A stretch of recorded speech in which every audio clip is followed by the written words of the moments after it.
ಮಾಜಿ ಸಚಿವ ಶಾಮನೂರು ಶಿವಶಂಕರಪ್ಪ ಅವರು ವಿಧಿವಶರಾಗಿದ್ದಾರೆ. ಅನಾರೋಗ್ಯದಿಂದ ಬಳಲುತ್ತಿದ್ದ ಶಿವಶಂಕರಪ್ಪ ಅವರು ಇನ್ನಿಲ್ಲ. ಶಾಮನೂರು ಶಿವಶಂಕರಪ್ಪ ಅವರು ವಿಧಿವಶರಾಗಿದ್ದಾರೆ. ಮಾಜಿ ಸಚಿವರು ಬಾರದ ಲೋಕಕ್ಕೆ ತೆರಳಿದ್ದಾರೆ. ಅನಾರೋಗ್ಯದಿಂದ ಬಳಲುತ್ತಿದ್ದ ಶಿವಶಂಕರಪ್ಪ ಇನ್ನಿಲ್ಲ. ಶಾಮನೂರು ಶಿವಶಂಕರಪ್ಪ ನಿಧನಕ್ಕೆ ಗಣ್ಯರು ಸಂತಾಪವನ್ನು ಸೂಚಿಸಿದ್ದಾರೆ.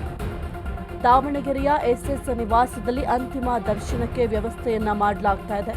ಕುಟುಂಬದವರಿಂದ ಶಿವಶಂಕರಪ್ಪ ಪಾರ್ಥಿವ ಶರೀರಕ್ಕೆ ಪೂಜೆ. ಇಂದು ಮಧ್ಯಾಹ್ನ 12 ಗಂಟೆಯವರೆಗೂ ಕೂಡ ಸಾರ್ವಜನಿಕರ ದರ್ಶನಕ್ಕೆ ವ್ಯವಸ್ಥೆಯನ್ನ ಕಲ್ಪಿಸಲಾಗಿದೆ. ಶಾಮನೂರು ಅಗಲಿಕೆಗೆ ರಾಜಕೀಯ ನಾಯಕರು ಕೂಡ ಸಂತಾಪವನ್ನ ಸೂಚಿಸಿದ್ದಾರೆ. ಮಾಜಿ ಸಚಿವ ಶಾಮನೂರು ಶಿವಶಂಕರಪ್ಪ ಅವರು ವಿಧಿವಶರಾಗಿದ್ದಾರೆ. ಅನಾರೋಗ್ಯದಿಂದ ಬಳಲುತ್ತಿದ್ದ ಶಿವಶಂಕರಪ್ಪ ಅವರು ಇನ್ನಿಲ್ಲ. ಶಾಮನೂರು ಶಿವಶಂಕರಪ್ಪ ನಿಧನಕ್ಕೆ ಗಣ್ಯರು ಕೂಡ ಸಂತಾಪವನ್ನು ಸೂಚಿಸಿದ್ದಾರೆ. ದಾವಣಗೆರೆಯ ಎಸ್ಎಸ್ ನಿವಾಸದಲ್ಲಿ ಅಂತಿಮ ದರ್ಶನಕ್ಕೆ ಸಕಲ ರೀತಿಯಲ್ಲೂ ಕೂಡ ಸಿದ್ಧತೆಯನ್ನ ಮಾಡಲಾಗಿದೆ. ಇನ್ನು ಕುಟುಂಬದವರಿಂದ ಶಿವಶಂಕರಪ್ಪ ಪಾರ್ಥಿವ ಶರೀರಕ್ಕೆ ನಮನವನ್ನು ಕೂಡ ಸಲ್ಲಿಕೆ ಮಾಡಲಾಗಿದೆ, ಪೂಜೆಯನ್ನ ಮಾಡಲಾಗಿದೆ. ವೀರಶೈವ ಲಿಂಗಾಯತ ಮಹಾಸಭಾ ಸುದೀರ್ಘ ಅಧ್ಯಕ್ಷರಾಗಿದ್ದರು. ದೇಶದ ಅತ್ಯಂತ ಹಿರಿಯ ಶಾಸಕ ಬೆಂಗಳೂರಲ್ಲಿ ವಿಧಿವಶರಾಗಿದ್ದಾರೆ. ದೇಶದ ಅತ್ಯಂತ ಹಿರಿಯ ಶಾಸಕರಾಗಿದ್ದರು. ಕಾಂಗ್ರೆಸ್ ನಾಯಕ, ಉದ್ಯಮಿ ಹಾಗೂ ವೀರಶೈವ ಲಿಂಗಾಯತ ಮಹಾಸಭಾಗೆ ಸುದೀರ್ಘ ಅವಧಿಯಲ್ಲಿ ಅಧ್ಯಕ್ಷರಾಗಿದ್ದರು. ಇನ್ನು ಶಾಸಕ ಡಾಕ್ಟರ್ ಶಾಮನೂರು ಶಿವಶಂಕರಪ್ಪ ಅವರು 94 ವರ್ಷ ಆಗಿತ್ತು. ನಿನ್ನೆ ನಿಧನರಾಗಿದ್ದಾರೆ. ವಯೋಸಹಜ ಕಾಯಿಲೆಯಿಂದ ಬಳಲ್ತಾ ಇದ್ರು ಶಾಮನೂರು ಅವರು. ಬೆಂಗಳೂರಿನ ಸ್ಪರ್ಶ ಆಸ್ಪತ್ರೆಗೆ ದಾಖಲಾಗಿ ಚಿಕಿತ್ಸೆ ಕೂಡ ಪಡಿತಾ ಇದ್ರು. ಆದರೆ ಚಿಕಿತ್ಸೆ ಫಲಕಾರಿಯಾಗದೆ ನಿನ್ನೆ ಸಂಜೆ 6:20ಕ್ಕೆ ಕೊನೆಯುಸಿರನ್ನ ಎಳೆದಿದ್ದಾರೆ. ಇನ್ನು ಎಲ್ಲರೂ ಕೂಡ ಕಂಬನಿಯನ್ನ ಮಿಡಿತಾ ಇದ್ದಾರೆ. ಶಾಮನೂರು ಅವರು ದೇಶದ ಯಾವುದೇ ರಾಜ್ಯ ವಿಧಾನಸಭೆಯನ್ನು ಕೂಡ ಪ್ರತಿನಿಧಿಸುವ ಶಾಸಕರ ಪೈಕಿ ಅತ್ಯಂತ ಹಿರಿಯರಾಗಿದ್ದರು. ಪ್ರಸ್ತುತ ರಾಜ್ಯ ವೀರಶೈವ ಮಹಾಸಭಾದ ರಾಷ್ಟ್ರೀಯ ಅಧ್ಯಕ್ಷರಾಗಿದ್ದರು. ಅದರ ರಾಜ್ಯಾಧ್ಯಕ್ಷರಾಗಿ ಸತತ 13 ವರ್ಷ ಇಷ್ಟು ಸುದೀರ್ಘವಾಗಿ ಸೇವೆಯನ್ನ ಸಲ್ಲಿಸಿ ದಾಖಲೆ ಕೂಡ ಮಾಡಿದ್ದಾರೆ. ಏಕೆಂತಂದ್ರೆ 13 ವರ್ಷ ಅಂತಂದ್ರೆ ತಮಾಷೆಯ ಮಾತಲ್ಲ. ಒಂದು 13 ವರ್ಷ ಸಾಕಷ್ಟು ಸವಾಲುಗಳನ್ನ ಎದುರಿಸಬೇಕಾಗುತ್ತೆ. ಆ ಎಲ್ಲ ರೀತಿಯ ಸವಾಲುಗಳನ್ನ ಎದುರಿಸಿ ಮೆಟ್ಟಿ ನಿಂತು ಸುದೀರ್ಘ 13 ವರ್ಷಗಳ ಕಾಲ ಸೇವೆಯನ್ನ ಸಲ್ಲಿಸಿದ್ದಾರೆ. ವೀರಶೈವ ಲಿಂಗಾಯತ ಸಮಾಜದ ಒಗ್ಗಟ್ಟಿನ ಧ್ವನಿಯಾಗಿದ್ರು ಶಾಮನೂರು. ವೀರಶೈವ ಲಿಂಗಾಯತರನ್ನ ಒಟ್ಟುಗೂಡಿಸಲಿಕ್ಕೆ ಸಕಲ ರೀತಿಯಲ್ಲೂ ಕೂಡ ಪ್ರಯತ್ನ ಮಾಡ್ತಾ ಇದ್ರು. ಅವರ ಪ್ರಯತ್ನಗಳು ಒಂದಲ್ಲ ಎರಡಲ್ಲ. ಏನಾದರೂ ಆಗಲಿ ನಮ್ಮ ಎಲ್ಲ ವೀರಶೈವರನ್ನ ಒಟ್ಟುಗೂಡಿಸ್ಬೇಕು ಅಂತ ಸಾಕಷ್ಟು ಪ್ರಯತ್ನ ಮಾಡ್ತಾ ಇದ್ರು. ಜೊತೆಗೆ ಆ ಒಂದು ವೀರಶೈವ ಸಮಾಜದ ಧ್ವನಿಯಾಗಿ ನಿಂತಿದ್ರು. 6 ಬಾರಿ ಶಾಸಕರಾಗಿದ್ರು. 6 ಬಾರಿ ಶಾಸಕರಾಗಿ ಕೆಲಸ ಮಾಡೋದು ಅಷ್ಟು ಈಸಿ ಅಲ್ಲ. ಶಿವಶಂಕರಪ್ಪ ಅಗಲಿಕೆಗೆ ತವರಿನಲ್ಲಿ ನೀರವ ಮೌನ. ಮಧ್ಯಾಹ್ನ 1 ಗಂಟೆ ಬಳಿಕ ಹೈಸ್ಕೂಲ್ ಮೈದಾನಕ್ಕೆ ಶಿಫ್ಟ್. ಹೈಸ್ಕೂಲ್ ಮೈದಾನದಲ್ಲಿ ಅಂತಿಮ ದರ್ಶನಕ್ಕೆ ವ್ಯವಸ್ಥೆ. ಸಂಜೆ 5:30 ಸುಮಾರಿಗೆ ಶಾಮನೂರು ಅಂತಿಮ ಸಂಸ್ಕಾರ. ವೀರಶೈವ ಸಂಪ್ರದಾಯದಂತೆ ಅಂತ್ಯಕ್ರಿಯೆ ನಡೆಯಲಿದೆ. ಪತ್ನಿ ಸಮಾಧಿ ಪಕ್ಕದಲ್ಲೇ ಅಂತ್ಯಕ್ರಿಯೆಗೆ ನಿರ್ಧಾರವನ್ನ ಮಾಡಲಾಗಿದೆ. ಕಲ್ಲೇಶ್ವರ ರೈಸ್ ಮಿಲ್ ಜಾಗದಲ್ಲಿ ಅಂತ್ಯ ಸಂಸ್ಕಾರಕ್ಕೆ ಸಿದ್ಧತೆಯನ್ನ ಮಾಡಲಾಗಿದೆ.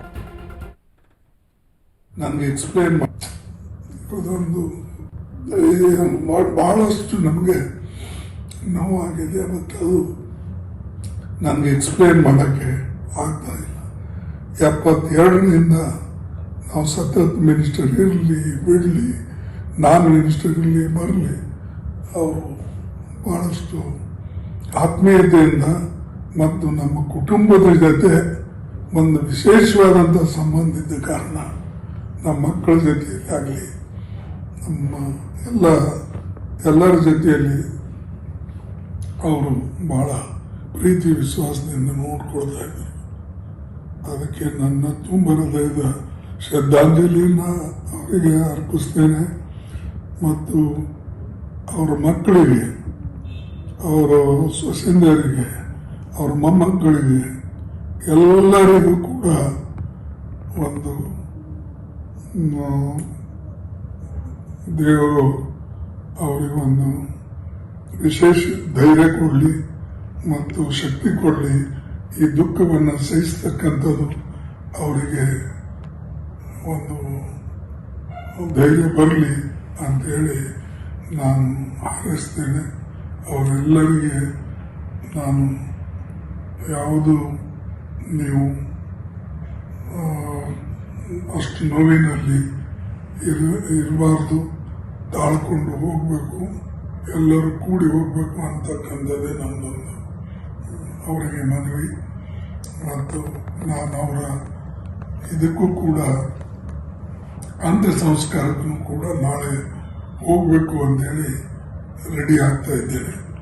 ವಿಶೇಷವಾಗಿ ನನಗೆ ವ್ಯವಸ್ಥೆ ಆಯಿತು ಅಂದರೆ ನೇರವಾಗಿ ಹೋಗ್ತೇನೆ.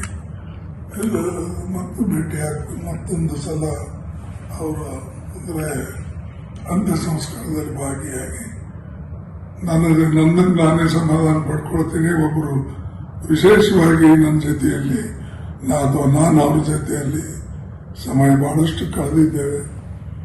ಅದಕ್ಕೆ ಒಂದು ನನ್ನ ಪುಷ್ಪಾಂಜಲಿಯನ್ನು ನನ್ನ ಶ್ರದ್ಧಾಂಜಲಿಯನ್ನು ಅರ್ಪಿಸ್ತೇನೆ. ಹಿರಿಯ ಮುತ್ಸದ್ದಿ ಶಾಮನೂರು ಚಂದ್ರಪ್ಪ ಅವರ ನಿಧನಕ್ಕೆ ಬಹಳ ಕರ್ನಾಟಕಕ್ಕೆ ದುಃಖ ಆಗಿದೆ, ಬಹಳ ನಷ್ಟ ಆಗಿದೆ. 6 ಬಾರಿ ಶಾಸಕರಾಗಿ, 1 ಬಾರಿ MP ಆಗಿ, ಮಂತ್ರಿಯಾಗಿ ನಮ್ಮ ಕರ್ನಾಟಕ ರಾಜ್ಯದ ಬಹಳ ಅವರು ಕೊಡುಗೆ ಇದೆ. ಇವತ್ತು ನಾನು ಬರ್ತಾ ಒಂದು 2 ತಾಸಾಯಿತು ಟಿವಿನಲ್ಲಿ ನೋಡಿದ್ದೀನಿ.